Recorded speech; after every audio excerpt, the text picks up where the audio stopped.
नमस्कार विद्यार्थी मित्रो. आज आपण प्राकृतिक भूगोलाची ओळख आणि त्याच्या व्याख्या हा भाग समजून घेणार आहोत. प्राकृतिक भूगोल हे समजून घेण्याआधी पहिल्यांदा भूगोल म्हणजे काय हे थोडंसं आपण रिव्हिजन करून घेऊ. यापूर्वी तुम्ही भूगोल हा विषय शिकला असणारच आहात. 10वी पर्यंत सगळ्यांनाच भूगोल हा विषय होता. 11वी 12वीला ज्यांचा नव्हता आणि यावर्षी पहिल्यांदा ज्यांनी घेतलाय तरी देखील तुम्हाला भूगोल हा विषय समजून घेणं हे अवघड नाही. भूगोल या विषयाचा अभ्यास प्राचीन काळापासून झालेला दिसून येतो. ग्रीक तज्ज्ञ एरोस्थेनेस यांनी सर्वप्रथम जॉग्राफिया हा शब्दप्रयोग भूगोलासाठी केला.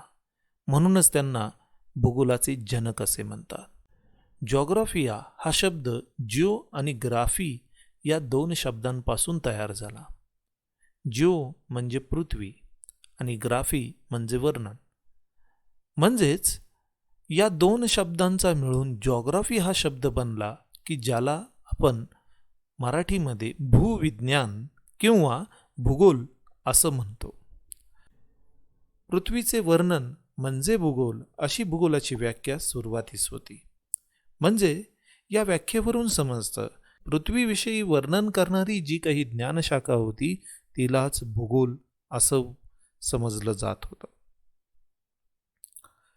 भूगोलाच्या व्याख्यांवरून भूगोल विषयात नेमकं कशाचा अभ्यास केला जातो हे थोडंसं समजून घेऊ. भूपृष्ठ हे मानवाचे घर असून भूपृष्ठाच्या व मानवाच्या घनिष्ठ संबंधाचा अभ्यास भूगोलात केला जातो. बघा, यामधून आपल्याला समजतं आहे की भूगोल या विषयामध्ये कशाचा अभ्यास केला जातो. मानवी ज्या काही गरजा आहेत या भूपृष्ठापासूनच पूर्ण केले जातात. याशिवाय भूपृष्ठापासूनच तो त्याची अन्नाची गरज भागवतो. शेती हा व्यवसाय तो प्राचीन काळापासून करतोय आणि हे प्राचीन काळापासून या भूपृष्ठाशी असणारा त्याचा संबंध शेती व्यवसायातून स्पष्टपणे दिसून येतो. 1950 साली ब्रिटिश परिशिष्ट मंडळ यांनी भूगोलाची व्याख्या केलेली आहे. या भूगोलाच्या व्याख्येमध्ये भूगोल या शास्त्रामध्ये प्रादेशिक विभिन्नतेचा व प्रदेशातील परस्पर संबंधाचा अभ्यास केला जातो असं या व्याख्येत स्पष्ट केलं आहे. या व्याख्येमध्ये भूगोल या शास्त्रामध्ये म्हणजे भूगोलाला शास्त्र संबोधलं आहे. इतिहासाला आपल्याला शास्त्र संबोधता येत नाही किंवा म्हणता येत नाही, कारण इतिहासामध्ये कोणतेही प्रयोग करता येत नाहीत. पहिल्या महायुद्धाचा प्रयोग, शिवाजी महाराजांनी आग्र्याची केलेली स्वारी किंवा सुरतेची लूट असा प्रयोग करणं इतिहासात शक्य नसतं. मात्र शास्त्र या शाखेमध्ये आपल्याला विविध प्रयोग करता येतात. त्या प्रयोगांचं मूल्यमापन करता येतं, त्यांच्यापासून सिद्धांत बनतात आणि हे सिद्धांत स्थळानुसार काळानुसार सत्यता पडताळून पाहता येते. तशीच भूगोलामध्ये देखील निर्माण झालेले जे काही सिद्धांत आहेत, प्रयोग आहेत, यांची सत्यता ही स्थळानुसार व काळानुसार तपासता येते. स्थळानुसार म्हणजे कोणत्याही ठिकाणी हा नियम सारखा असेल. काळानुसार म्हणजे काल असू दे किंवा वर्तमान काळात असू दे किंवा भविष्यात असू दे, तो नियम सारखाच असेल. एका उदाहरणाद्वारे समजून घेऊ. नदीच्या बाबत असणारा नियम आहे. नदी ही नेहमी उताराच्या दिशेने वाहते. ही सत्यता आपल्याला जगातील कोणत्याही स्थळानुसार तपासता येते. म्हणजे जगात कोणत्याही ठिकाणी हा जो काही नियम आहे नदीबाबत असणारा हा सर्वत्र सारखा आहे. हा नियम प्राचीन काळीही होता, वर्तमान काळातही आहे आणि भविष्य काळातही नदी ही उतारानुसारच वाहणार आहे. म्हणजेच भूगोलामध्ये निर्माण झालेले नियम आपल्याला अशा पद्धतीने स्थळानुसार काळानुसार तपासता येतात. म्हणून त्याला आपण शास्त्र म्हणतो. प्रादेशिक विभिन्नतेचा व प्रदेशाप्रदेशातील परस्पर संबंधाचा अभ्यास भूगोलात केला जातो. प्रादेशिक विभिन्नता म्हणजे काय? एका उदाहरणाद्वारे समजून घेऊ. भारतामध्ये आपल्याला प्रादेशिक विभिन्नता असलेली दिसते. मग ही विभिन्नता संस्कृतीच्या बाबत आहे, ही विभिन्नता हवामानाच्या दृष्टिकोनातून आहे, ही विभिन्नता मृदेच्या विषयक आहे किंवा वनस्पती जीवनाविषयक आहे. त्याचबरोबर भाषा यामध्ये देखील भारतामध्ये प्रादेशिक विभिन्नता आढळते. जरी ही विभिन्नता असली तरी त्या ठिकाणी त्या प्रदेशांमध्ये एकमेकांशी परस्पर संबंध आहे. मग हा परस्पर संबंध व्यापाराच्या दृष्टिकोनातून आहे, तर प्राकृतिक घटकांमध्ये देखील हा परस्पर संबंध आढळून येतो. उदाहरणार्थ, सह्याद्री पर्वतरांगेला नैऋत्य मोसमी वारे हे अडवून मोठ्या प्रमाणावर पर्जन्य देतात. समुद्रावरून येणारे वारे आणि सह्याद्री पर्वत यांचा परस्पर संबंध आहे. भूगोलामध्ये अशा दोन विविध प्रदेशांमधील सहसंबंध स्पष्ट केला जातो. भूगोल हे पृथ्वीच्या पृष्ठभागावरील बदलत्या आविष्कारांचे अचूक, सुसंबंधित व संयुक्त वर्णन व विशदीकरण करणारी शास्त्र आहे. या ठिकाणी भूगोल कशाचा नेमका अभ्यास करतं हे स्पष्ट होतं. भूपृष्ठावरील बदलत्या आविष्कारांचा अभ्यास हा भूगोलात होतो. मग हे बदलणारे आविष्कार कोणते आहेत? दिवसा म्हणजे सकाळी सूर्य उगवतो. सूर्य उगवल्यानंतर वातावरणातील हवा ही तापली जाते, भूपृष्ठ तापलं जातं. प्रत्येक क्षणाला या तापमानात बदल होत असतो. त्यालाच बदलते आविष्कार म्हणतात. आविष्कार होणे म्हणजे काय? पूर्वी होतं ते अचानकपणे प्रकट होणं म्हणजे आविष्कार होणं. म्हणजे पाऊस पडतोय हा एक आविष्कार आहे. दव पडणे, धुके पडणे किंवा विजांचा चमचमाट होणे हे वातावरणातील आविष्कार आहेत. पृथ्वीवर असे आविष्कार कायमस्वरूपी होत असतात आणि हे बदलत असतात. या आविष्कारांचे अचूक संयुक्तिक वर्णन हे भूगोलामध्ये केले जाते. याचबरोबर हे आविष्कार का घडतात या संबंधीचे वर्णन किंवा विशदीकरण करणारे भूगोल हे शास्त्र आहे. या 3 व्याख्यांमधून आपल्याला भूगोल हा विषय नेमका कशाचा अभ्यास करतो हे आपल्याला समजून येतं. आपण 10वी पर्यंत मोठ्या प्रमाणावर प्रादेशिक भूगोल शिकलो. म्हणजे एखादा खंड याविषयीची माहिती घेतली, त्या खंडामध्ये लोकसंख्या किती आहे, त्या खंडामध्ये पर्वत, पठारे, मैदाने, नद्या किती आहेत, वनस्पती जीवन कसं आहे किंवा प्राणी जीवन कसं आहे, अशा विविध प्रादेशिक घटनांचा अभ्यास हा भूगोलामध्ये यापूर्वी आपण शिकलो आहोत. भूगोल या विषयाच्या अनेक उपशाखा आहेत. भूगोलातील अभ्यास हा सूक्ष्मपणे करण्यासाठी आंतरराष्ट्रीय भूगोल परिषदेने 87 भूगोलाच्या उपशाखा या मान्य केल्या आहेत. या 87 उपशाखा 2 प्रमुख शाखांमध्ये विभागल्या जातात.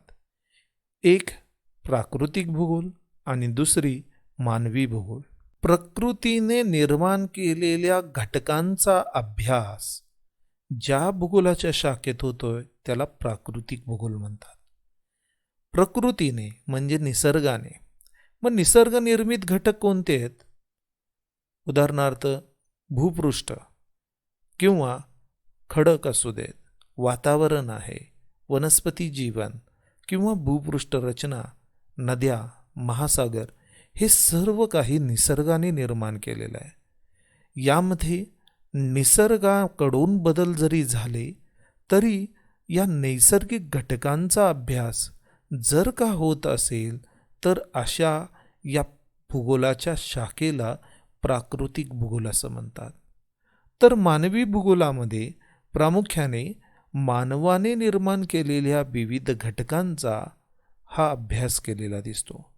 मानव हा नैसर्गिक किंवा प्राकृतिक घटकांचा उपयोग करून आपल्या गरजा भागवत असताना नवनवीन घटक तयार करत असतो. मग ही जी काही मानवनिर्मित घटक आहेत यांचा अभ्यास करणारी भूगोलाची शाखा म्हणजेच मानवी भूगोल होय. मग मानवनिर्मित घटक कोणकोणते आहेत? तर मानवाच्या भाषा, संस्कृती, मानवाने निर्माण केलेले रस्ते, लोहमार्ग, वाहतूक व्यवस्था किंवा मानवाने निर्माण केलेले विविध व्यवसाय, शेती, उद्योगधंदे किंवा मानवाने निर्माण केलेले जे सांस्कृतिक जीवन आहे, या सर्व घटकांचा अभ्यास हा मानवी भूगोलात केलेला दिसतो. मानवनिर्मित घटक हेच ज्या भूगोलाच्या शाखेत अभ्यासाचे ध्येय असते किंवा अभ्यासाचे क्षेत्र असते, अशा या भूगोलाच्या शाखेला मानवी भूगोल असे म्हणतात. यावर्षी या सेमिस्टरमध्ये आपण भूगोलाची प्राकृतिक भूगोल ही शाखा फर्स्ट सेमिस्टरमध्ये शिकणार आहोत. सेकंड सेमिस्टरमध्ये मानवी भूगोल ही दुसरी शाखा शिकणार आहोत. यामधील प्राकृतिक भूगोल ही महत्त्वाची उपशाखा असून प्राकृतिक भूगोल हा शब्द फिजिकल जॉग्राफी या इंग्रजी शब्दापासून तयार झाला आहे. फिजिकल याचा अर्थ प्राकृतिक असा होतो आणि जॉग्राफी म्हणजे भूवर्णन, म्हणजे प्राकृतिक घटकांचे, निसर्गनिर्मित घटकांचा अभ्यासाचे वर्णन ज्या भूगोलाच्या शाखेत होते त्याला प्राकृतिक भूगोल असे म्हणतात. निसर्ग निर्मितीचा अथवा निसर्ग परिस्थितीचा अभ्यास प्राकृतिक भूगोलात केला जातो. प्राकृतिक भूगोलाच्या व्याख्या या विस्ताराने समजून घेऊ. निसर्ग निर्मितीचे शास्त्रशुद्ध विवेचन म्हणजेच प्राकृतिक भूगोल होय. निसर्गात विविध घटकांची निर्मिती होते. काही ठिकाणी नवीन बेटांची निर्मिती होते, पठारांची निर्मिती होते, तर एखाद्या ठिकाणी समुद्राचा भाग हा खचला जातो किंवा उंचावला जातो. अशा निसर्गनिर्मित घटकांची निर्मिती कशी झाली याचं शास्त्रशुद्ध पद्धतीने स्पष्टीकरण करणारं प्राकृतिक भूगोल ही एक विज्ञान शाखा आहे.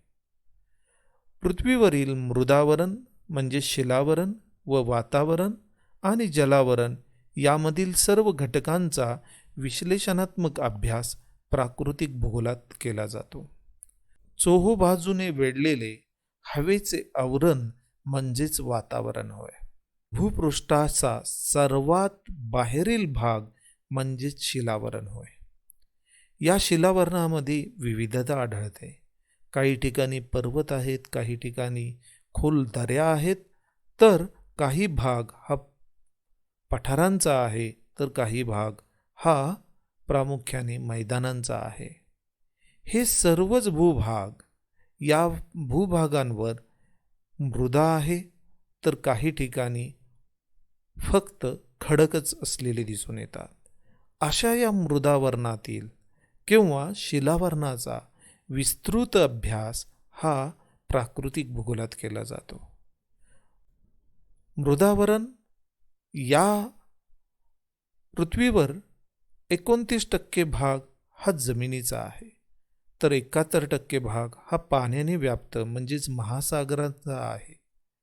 महासागरांचा होणारा अभ्यास हा जलावरणामध्ये केला जातो.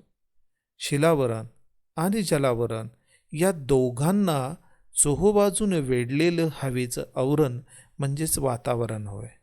या वातावरणाचा अभ्यास, वातावरणाचे विविध घटक कोणते आहेत, वातावरणाचे स्तर किती आहेत, किंवा हवेची संरचना कशी आहे, हवेमध्ये होत असणारे बदल, या विविध घटकांचा अभ्यास वातावरण या भागामध्ये होतो. अशा पद्धतीने मृदावरण, जलावरण व शिलावरण व वातावरण या घटकांचा अभ्यास हा प्राकृतिक भूगोलात केलेला दिसून येतो.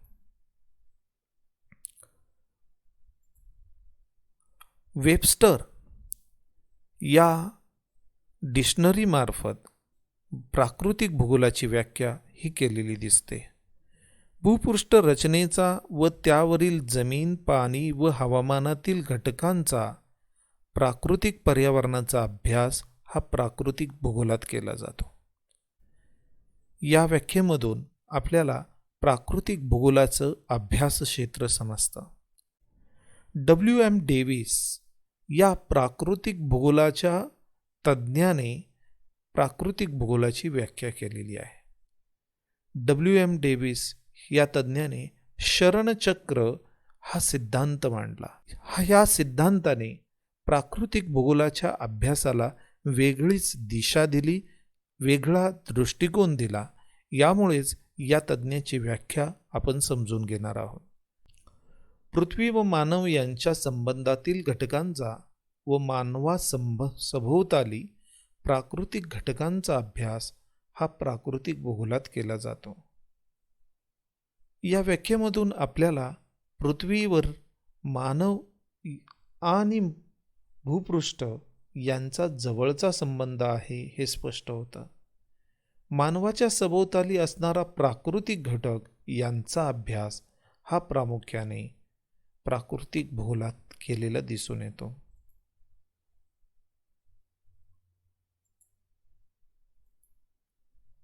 प्राकृतिक भूगोल म्हणजे प्राकृतिक स्थलविज्ञान होय. प्राकृतिक स्थलविज्ञान म्हणजे त्या स्थळाचं असणारं शास्त्र हे स्पष्ट करणारं म्हणजेच प्राकृतिक भूगोल होय. उदाहरणार्थ सांगली या स्थळाचे विज्ञान हे आपल्याला प्रामुख्याने या प्राकृतिक घटकामधून दिसून येते.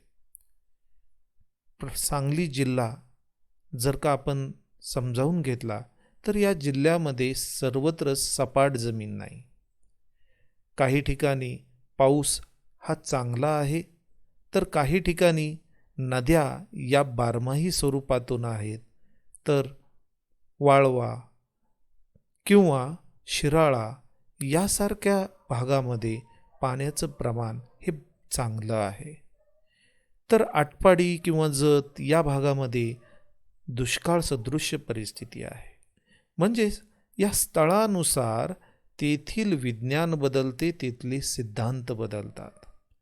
म्हणजे तेथे असणारी भूपृष्ठ रचना बदलते. आत्ताच आपण एक उदाहरण घेतलं की भूपृष्ठ रचनेनुसार पावसाचे प्रमाण ठरते. जिथं उंच पर्वतीय प्रदेश आहेत तेथे पाऊस जास्त असतो. जेथे बाष्पयुक्त वारे अडवले जातात तेथे पाऊस जास्त आढळतो. म्हणजे स्थळानुसार त्या ठिकाणचे पर्जन्य बदलते. पर्जन्यानुसार तेथील वनस्पती जीवन बदलेल. वनस्पती जीवनानुसार प्राणी जीवन बदलेल. वनस्पती जीवन व प्राणी जीवनाबरोबरच शेती हा घटक देखील त्या पर्जन्यानुसार बदलणार आहे. पर्जन्यानुसार शेती बदलली की तेथील आर्थिक सुबकता किंवा आर्थिक विकास हा देखील बदलतो. म्हणजेच त्या स्थळाचं प्राकृतिक घटकांचं विज्ञान किंवा शास्त्र हे स्थळानुसार बदललेलं दिसून येतं. हे या व्याख्येमधून स्पष्ट होतं. एम. इट्स या तज्ज्ञाने 1967 साली प्राकृतिक भूगोलाची व्याख्या केली. प्राकृतिक भूगोलशास्त्र हे भूपृष्ठावरील विविध वैशिष्ट्यांचा, भू आकारांचा व त्यांच्या क्षेत्रीय वितरणाचा अभ्यास करणारे शास्त्र आहे. एखादी नदी एखाद्या प्रदेशातून वाहत असेल तर ती उगमापासून मुखापर्यंत सारखीच वाहत नाही, तर तिच्यामध्ये बदल होत जातात. तिने विविध भू आकार तयार केलेले दिसतात. पर्वतीय प्रदेशात ती धबधब्याच्या स्वरूपातून वाहते. तेथे निर्माण होणारा भू आकार हा धबधब्याचा आहे. तर नदी मुखाजवळ त्रिभुज प्रदेशांची निर्मिती होते. अशा पद्धतीने भूआकार बदलतात. हे भूआकार अभ्यासण्याचं कार्य प्राकृतिक भूगोलात केलं जातं.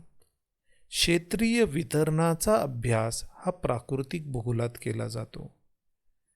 भारताच्या उत्तरेकडील बाजूस हिमालय पर्वत आहे. भारताच्या दक्षिणेकडील बाजूस निलगिरी पर्वत आहे. असं ज्यावेळेस आपण वर्णन करतो त्यावेळेस त्या ठिकाणी त्या पर्वतांचं वितरण कसं झालंय हे स्पष्ट करत असतो. अशा पद्धतीने वितरण हे प्राकृतिक भूगोलामध्ये प्राकृतिक घटकांचे स्पष्ट केलेले दिसून येते. आर्थर होम्स या तज्ज्ञाने प्राकृतिक भूगोलाची व्याख्या केलेली आहे.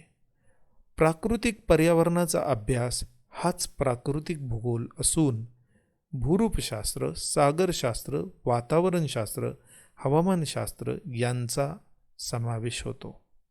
आर्थर होम्स यांच्या व्याख्येमधून प्राकृतिक भूगोलाच्या 4 प्रमुख शाखा आहेत हे आर्थर होम्स यांच्या व्याख्येतून स्पष्ट होतं. भूरूपशास्त्र यालाच इंग्रजीमध्ये जिओमॉर्फोलॉजी असं म्हणतात. सागरशास्त्र यालाच इंग्रजीत ओशनोग्राफी म्हणतात. वातावरणशास्त्र म्हणजे क्लायमेटॉलॉजी आणि हवामानशास्त्र याचा अर्थ होतो मेट्रोलॉजी. अशा विविध घटकांचा अभ्यास हा प्रामुख्याने किंवा शाखांचा अभ्यास हा प्राकृतिक भूगोलात होत असलेला दिसतो.